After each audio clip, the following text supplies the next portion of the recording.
सभापति महोदय, हम यह समझें कि किसी तरह का चीन का दबाव इस सरकार पर पड़ रहा है, जिसने सरकार के सोचने के ढंग में परिवर्तन कर दिया है। मैं गृह मंत्री से विशेष रूप से यह कहना चाहता हूं कि सरदार पटेल जिस जगह पर बैठे थे, आज आप उसी जगह पर बैठे हुए हैं और राष्ट्र की आंतरिक सुरक्षा का भार आपके कंधों पर है। इस प्रकार के प्रकाशन सरकार की दुर्बलता के सूचक हैं। दूसरी बात, मैं सांप्रदायिक दंगों के संबंध में कहना चाहता हूं।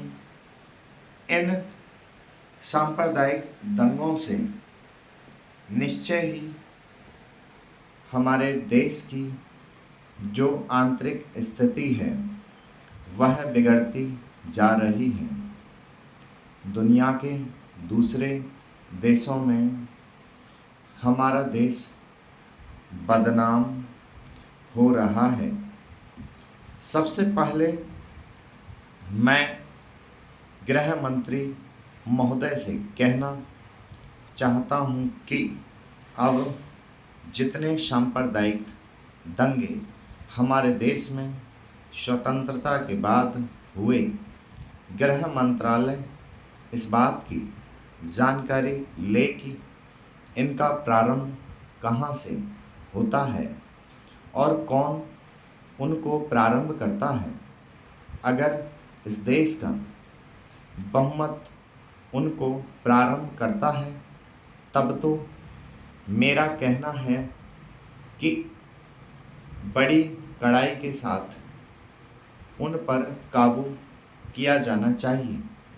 लेकिन अगर दूसरे लोगों की तरफ से प्रारंभ होता है तो मैं समझता हूँ कि उनके अंदर इतनी हिम्मत नहीं है, जब वे जानते हैं कि इसका परिणाम यह होगा कि हमको और हमारे दूसरे सहयोगियों को चोट लग सकती है, फिर भी वे इसका प्रारंभ करें, तो मुझे ऐसा लगता है कि कोई तीसरी शक्ति अवश्य है जो आज भी 5 दशकों के पश्चात हमारे सामाजिक जीवन को दुखी बनाना चाहती है। उदाहरण के लिए मैं एक ही बात कहना चाहता हूँ।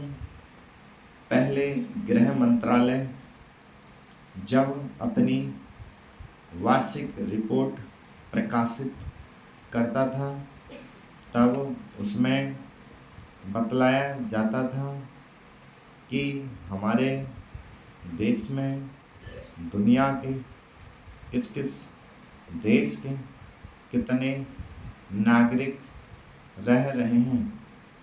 लेकिन अब शायद जानबूझकर गृह मंत्रालय ने अपनी कमी को छिपाने के लिए इन आंकड़ों को देना बंद कर दिया है। लेकिन फिर भी प्रश्नों के उत्तर में कभी कभी कुछ इस प्रकार के आंकड़े सामने आ जाते हैं।